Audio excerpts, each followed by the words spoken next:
नमस्कार दोस्तों, मैं भैरव सुतार। आप देख रहे हैं आपका अपना यूट्यूब चैनल रात की बात। अगर आपने अभी तक इस चैनल को सब्सक्राइब नहीं किया तो अभी सब्सक्राइब कर लें ताकि आने वाली नई वीडियो की नोटिफिकेशन आपके पास पहुंच सके। तो चलिए शुरू करते हैं आज का ये वीडियो। वह मुझे और मेरे बच्चों को मार डालेगा, प्लीज़ हमें बचा लो। यह सब फ़ोन पर बोलते हुए रो पड़ी थी सुहानी।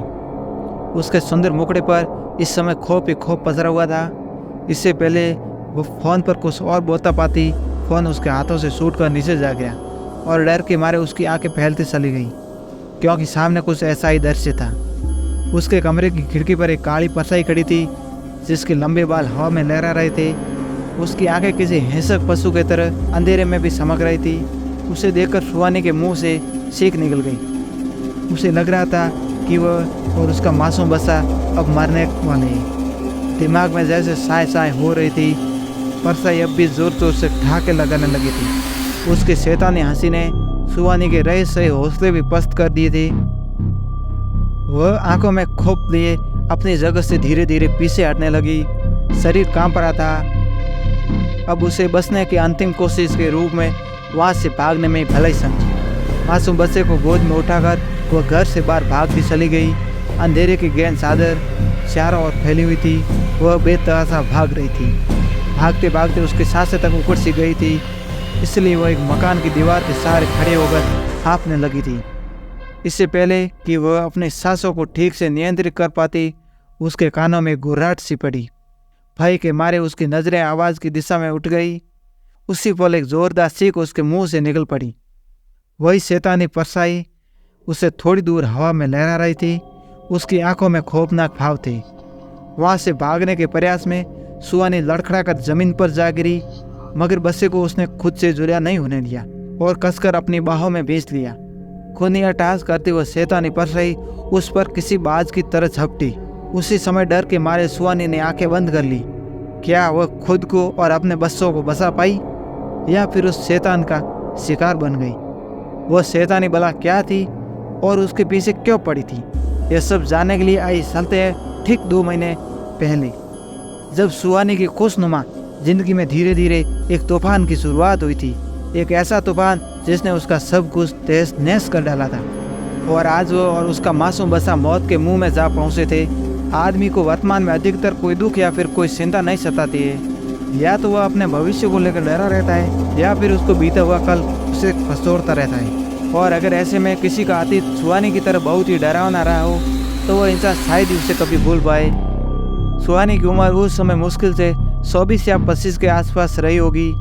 दिखने में वह बहुत ज़्यादा सुंदर थी, बिल्कुल किसी अप्सरा के जैसी। परिवार में उसके पति अभिनव के अलावा उसका 3 साल का बच्चा सरलोक तथा सरोजिनी देवी तथा देवर रुस्तम थे। बहुत बड़ी आलीशान कोठी में यह परिवार रहता था। खुद का बहुत बड़ा बिजनेस था जिसे अभिनव और उसके छोटे भाई रुस्तम ने मिलकर संभाल रखा था। कुछ मिलाकर शहर के धनी और स्मार्ट परिवारों में शामिल था यह परिवार। हर रोज की बात ही उस दिन जब शाम को अभिनव घर वापस लौटा तो काफ़ी थका हुआ था। वह भीतर आते ही सीधा सोफे पर पसर गया। सुहानी उसके लिए एक गिलास पानी ले आई। इससे पहले कि वह पानी पी पाता, सरलोक पापा पापा करते हुए उसे लिपट गया। अभिनव ने बड़े प्यार से उसे गोद में लिया और उसे छुआ। बड़ा प्यारा बच्चा था सरलोक। अभिनव ने एक चॉकलेट उसको खाने के लिए दी। अभिनव की माँ सरोजिनी देवी ने उसे अपने पास बुलाते हुए कहा, मेरे पास आजा मेरे प्यारे बच्चे, आपके पापा थके हुए हैं, उनको थोड़ा आराम करने दो। मगर सरलोक पापा से और ज़्यादा चिपक गया। यह देखकर सभी हंसने लगी। हर रोज़ की तरह रुस्तम समय पर वापस नहीं आया था, क्योंकि वह हमेशा अभिनव के बाद ही घर लौटता था। कुछ देर में खाना खाने के बाद सभी अपने अपने कमरे में सोने चले गए। रात के लगभग 11 या 12 बजे का समय। अचानक से अभिनव की आंखें खुल गई। उसने एक नज़र सुहानी और सरलोक की ओर देखा जो उसके बगल में मीठी नींद में सो रहे थे। फिर उसने दिमाग पर कुछ जोर देकर सोचा कि उसकी नींद कैसे खुली। अभी वह यह सब सोच ही रहा था कि उसके कानों में एक आवाज़ पड़ी। क्या यही आवाज़ वजह थी उसके उठ जाने की? अभी वह यह सब सोच ही रहा था कि आवाज़ आनी बंद हो गई।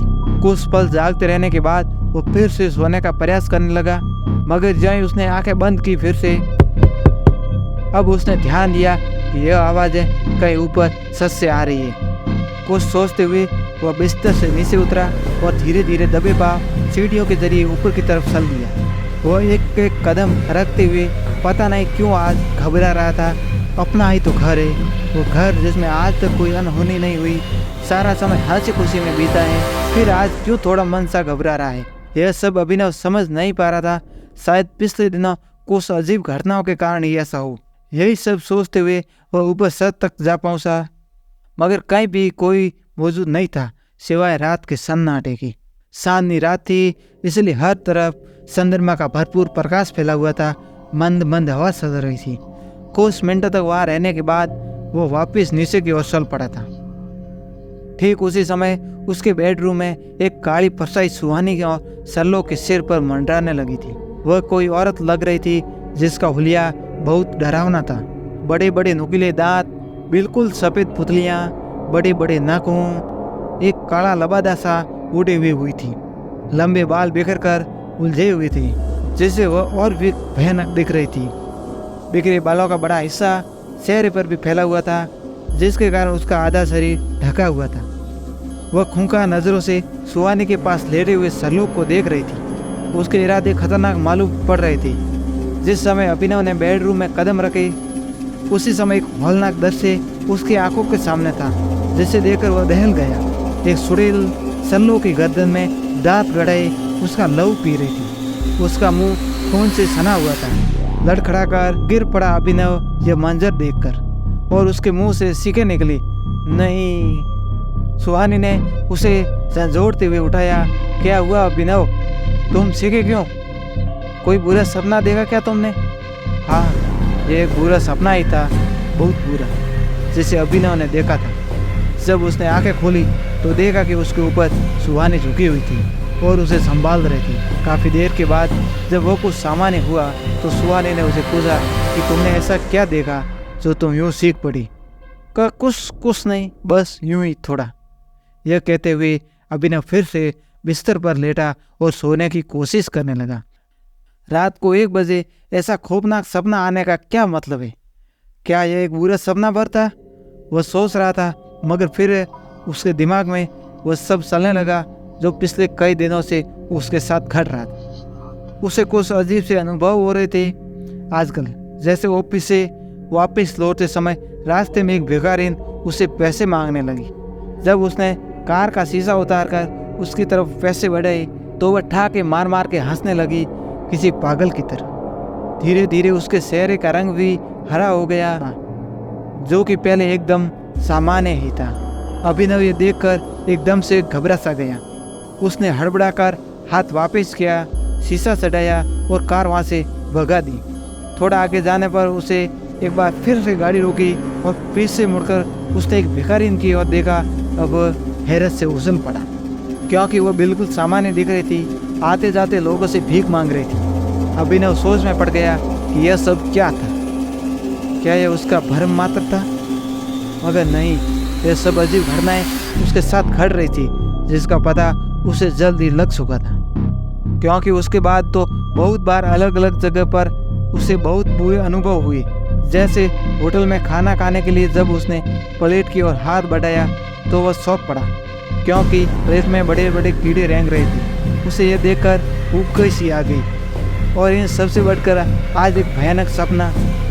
कुछ तो करना ही होगा अब। यह सोचते सोचते वह जाने कब सो गया, उसे पता ही नहीं सकता। सुहानी और अभिनव जब अपने सरलोक के साथ गहरी नींद में सो रहे थे, तब उनके कमरे की खिड़की पर एक साया उभर रहा था।